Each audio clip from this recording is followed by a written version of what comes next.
انسانوں کا جو رسالت سے منہ موڑنے کی ایک بہت بڑی وجہ جو سورۃ ہود ہمیں بتا رہی ہے وہ ہے دنیا کا طلبگار ہونا. یعنی دنیا کا بلا شبہ دنیا کے اندر خاصا سارا لطف اور مزہ رکھا گیا ہے، اور حقیقت یہ ہے کہ اس کا لطف اور مزہ جو ہے وہ اس کے نیچے جو دکھ پڑا ہوا ہے وہ کسی وجہ سے انیشیلی چھپا کر رکھا جاتا ہے. یہ انسان کی ایک آزمائش ہے. یعنی بہت کچھ جو ہے جو گھپلے کرتے ہیں، جو چوریاں کرتے ہیں، مطلب ان کو اس کے اندر ایک کشش نظر آتی ہے. اچھا اس کے پیچھے جو ہے وہ کوئی پکڑ ہو جائے گی، وہ بالعموم ذہن سے جو ہے وہ نکلی ہوتی ہے. تو یہ جو بدکاری ہے اس کے خود اسی دنیاوی زندگی کے اندر یہ جو بدکاری ہے، یہ جو زناکاری ہے، اس سے خود معاشرہ کس طریقے سے اجڑ جاتا ہے اور کس طریقے سے جہنم بنتا ہے. اچھا یہ اب آخرت کی بات تھوڑی ہو رہی ہے فی الحال، تو لیکن اس میں بھی اس کے جو کانسیکوینسز ہیں، دنیاوی کانسیکوینسز بھی کسی وجہ سے وہ چھپا رکھ دیے جاتے ہیں تاکہ انسان جو ہے وہ اگر اپنی خواہش کا بندہ بننا چاہے تو وہ کھنچا چلا جائے اور مال کی، اپنی خواہش کی اور زیب و آرائش کی، اقتدار کی جتنی پوجا کر سکتا ہے وہ کر لے. اچھا تو یہ جو رسولوں نے آ کر ایک بات بتائی ہے، اس کو جاننے کے لیے اور اس کو اپریشیٹ کرنے کے لیے لا محالہ انسان کو اتنا بڑا ہونا ہے کہ وہ اس انتہائی وقتی اور خواہش کے اندر جکڑی ہوئی جو ذہنیت ہے اس سے نکل کر سوچے تو من کان یرید الحیات الدنیا وزینتها نوفی الیہم اعمالہم فیہا وہم فیہا لا یبخسون. جو شخص محض اس دنیا کا مرید ہو، دنیا کا ارادت مند ہو اور اسی کی زینت اور اسی کی آرائش کا وہ رسیہ ہو،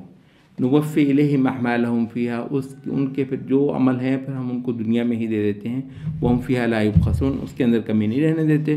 اولئک الذین لیس لہم فی الآخرۃ الا النار، ان کے لیے آخرت میں سوائے دوزخ کے اور کچھ نہیں ہے. وحبط ما صنعوا فیہا، جو کچھ اس کے اندر کرتے ہیں وہ سارا کا سارا برباد ہے. یعنی اگر کچھ اچھے اعمال بھی کرتے ہیں وہ باطل ما کانوا یحملون، اور بالکل بے حقیقت تھا جو یہ کرتے رہے، یا بالکل بے فائدہ جو یہ کرتے رہے. اچھا اب اس مضمون کو کئی سارے علماء عقیدہ نے یہ بھی کہا ہے کہ یہ اعمال صالحہ بھی یہ جو انسان کرتا ہے اگر اس کا مطلوب اور مقصود خدا نہ ہو تو یہ دنیا ہی کی پرستش ہے. اس کے لیے اس مضمون میں جانے کے لیے ہمارے پاس اس سے زیادہ وقت فی الحال نہیں ہے. تو اچھا اس کے بعد جو انسانوں کا ایک اور تعامل یہاں بالکل سورۃ ہود کے اندر ابھی مقدمات چل رہے ہیں، اور وہ یہ ہے کہ الذین یصدون عن سبیل اللہ ویبغونہا عوجا، اللہ کے راستے سے آ کر روکتے ہیں اور اس کے اندر کوئی ٹیڑھ نکالنا چاہتے ہیں. یعنی ان کی بہت ساری محنت اور بہت ساری کوشش یہ ہے کہ انبیاء کی لائی ہوئی باتیں جو ہیں، کوئی بھی ایک جو بڑا بیانیہ ہوتا ہے اور وجود سے متعلق ہزارہا سوالات کے بیک وقت جو جواب دیتا ہے اس کو ایک تفصیل میں جا کر ہی آپ کو لینا اور سمجھنا ہوگا، اور اس کے بہت سارے حصوں کو جوڑ کر ہی آپ کو دیکھنا ہوگا، اور ایک جو کل پیش ہوتا ہے نا، ایک کلی حقیقت انبیاء کی لائی ہوئی، بھئی اس کو آپ نے ایک کلی معنی میں دیکھنا ہے تو آپ اشش کر اٹھتے ہیں. اس سے اعلیٰ جواب انسانیت کے سوالوں کا آج تک کسی نے نہیں دیا ہے جو رسالتوں نے اور انبیاء نے دیا ہے. اچھا لیکن یہ ہے کہ اس کی جزیات مل کر ہی وہ کل بنائیں گی. اب ان کا کیا ہے کہ وہ اب اگر ایک جزیات کے حوالے سے جانا ہو تو آپ بلا شبہ کسی ایک طرف کو یوں جا سکتے ہیں کہ ایک دوسری جزیہ جو ہے اس کو آپ نظر انداز کروا دیں گے، وہ جو اس کو بیلنس کر رہی تھی اس سے آپ اس کو کاٹ دیں گے، اور اس سے یہ ہوگا کہ رسالتوں کے اندر ہزاروں عیب بلا شبہ اگر آپ اس درجے تک گرنا چاہیں تو رسالتوں کے مضمون کے اندر ہزاروں عیب آپ بیان کر کے دکھا سکتے ہیں،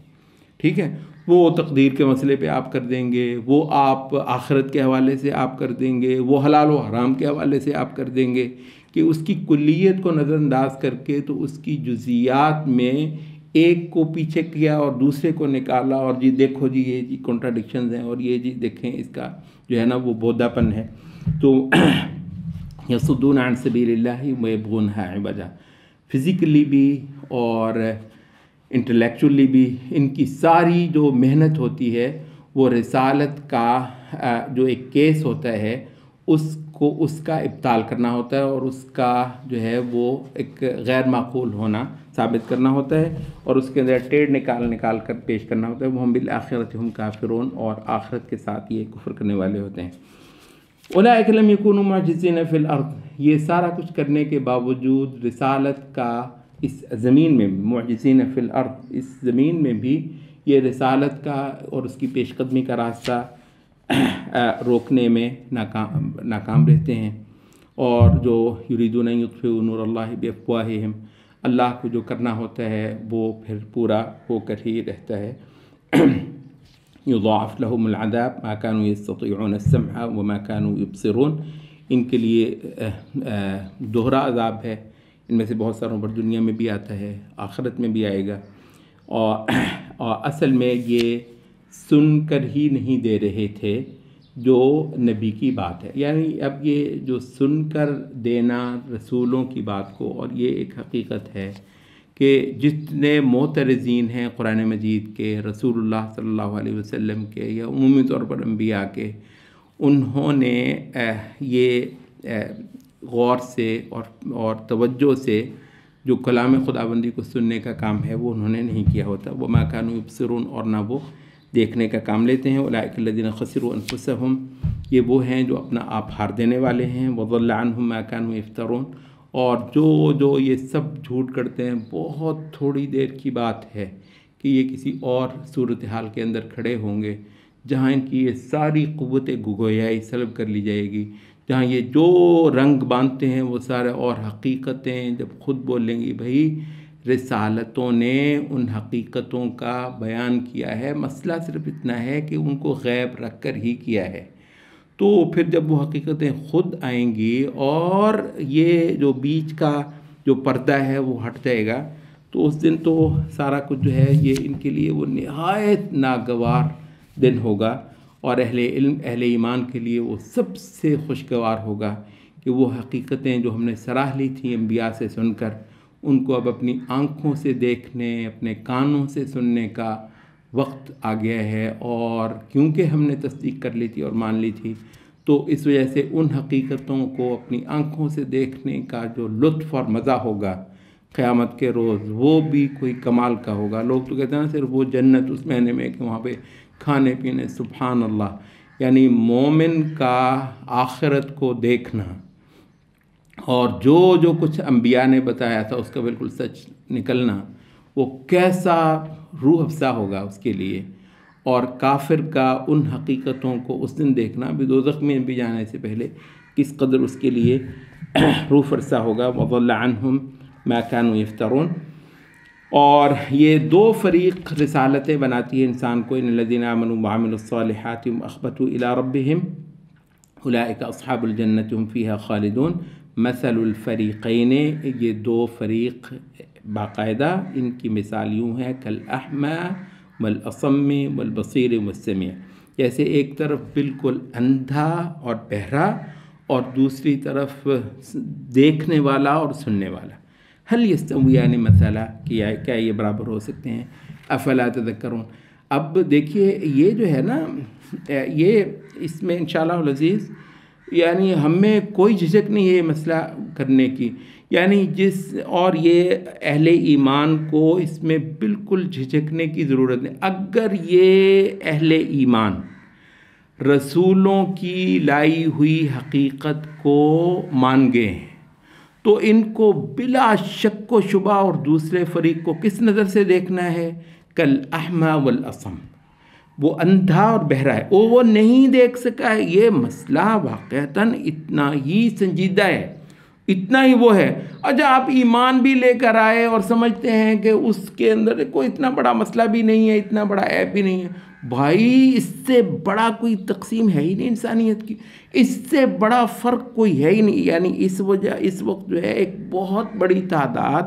ایمان کے دعوے داروں کی ایسی ہے جو ایمان اور کفر کے اس فرق کو مارجنلائز کرنے پہ اور مدھم سے مدھم اور مبہم سے مبہم اور irrelevant سے irrelevant کرنے پہ ہے۔ یعنی یہ کوئی بڑی بات نہیں ہے یار، آپ اسلام کو مانتے ہیں، وہ اسلام کو نہیں مانتا۔ میں کہتا ہوں اس سے بڑی بات کوئی ہے نہیں کہ میں اسلام کو مانتا ہوں، یہ اسلام کو نہیں مانتا ہے۔ یہ مطلب وہ جو دوزخ اور جنت کا جو فرق ہے، اس درجے کا فرق یہاں پر ایمان اور کفر کا فرق ہے۔ مثل الفریقین کالاعمی والاصم والبصیر، کالاعمی والاصم والبصیر والسمیع۔ یہ ایک طرف اندھا اور بہرا ہے اور دوسری طرف دیکھنے والا اور سننے والا ہے۔ حل یستویان مثلا، کیا یہ اپنی حقیقت میں برابر ہو سکتے ہیں؟ افلا تذکرون، کیا تم سمجھتے نہیں ہو؟